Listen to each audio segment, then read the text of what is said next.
Hi guys, welcome to Restart Tutorials, where you're built to be the best. My names are Oloruntoba Segun Ezekiel, and today we'll be treating literary terms in literature under the subject Literature in English. So before we've treated some figures of speech, but today we're going to be looking at other literary terms in literature. So today we have many literary terms in literature, but we'll be treating just for today because of our time. So we are going to start with juxtaposition.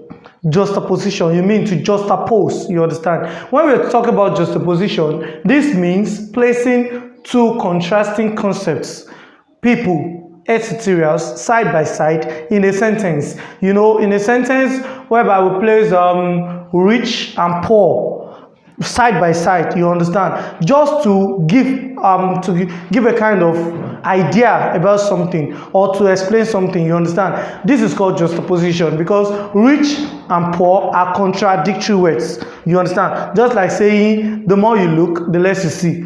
Look, the more and less are contradictory words, but when you place them side by side in a sentence, it's called juxtaposition. So the narrator mostly use these techniques in writing, you understand. They juxtapose. As I've given you an example, the man is richly poor is an example of juxtaposition. Rich, poor are contradictory words. So the next one, flashbacks. I'm sure we are very familiar with this. When we are talking about flashback, you understand, to go back to a past event, you understand. And this alone, this does not deal with writing alone. Sometimes we see something like this in a movie, you understand, either Hollywood, Nollywood, etc. We use flashbacks, you understand. So that is why we say flashbacks is known as, this is when a narrator is mentally transported to a past event.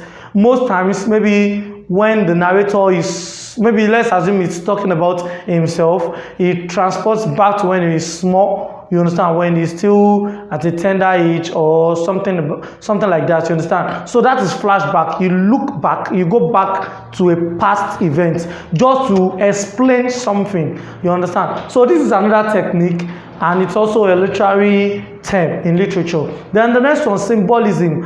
As the name implies, symbolism. This is when you use symbol, when you represent something with another thing in a written work of art, you understand. Let's assume maybe instead of saying something, you use another thing, maybe like an idea, you use another idea to represent what you are trying to say, you understand. That is called symbolism, you understand. That is another technique in literature and is also a literary term. Then the last one, paradox.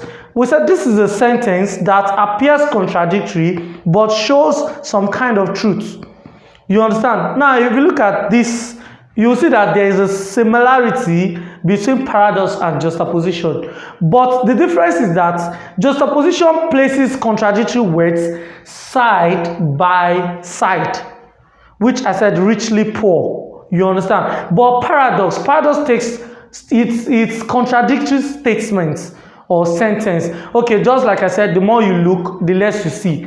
You can see that the more you look, the less you see. More and less are there, and they are contradictory words, but they are not side by side, right? Had it been more, less as side by side, then we can call it juxtaposition. But now it is the space is there, you understand. So, and we have like two statements in that sentence. The more you look, that's a sentence on its own. The less you see, that's another sentence, you understand. So now you can see, the more you look, the less you see. We have two contradictory words, but they are not placed side by side. So that is paradox for you, two contradictory statements. The reason for this is to show something important, you understand. It has a deep meaning most times. Or let's say, okay, another example of paradox. Bring your friends closer, but bring your enemies more closer. You understand? Bring your friends closer, but brings your enemies more closer. If you look at it, might sound like a nonsense to you, but actually the narrator or the writer is trying to pass a message, you understand. So that is paradox for you. So in our next class, we should be looking at more literary terms in literature because we have a lot. But pending the time, please don't forget to like, subscribe, and click on the notification bell so that I can get our updates. Thank you very much.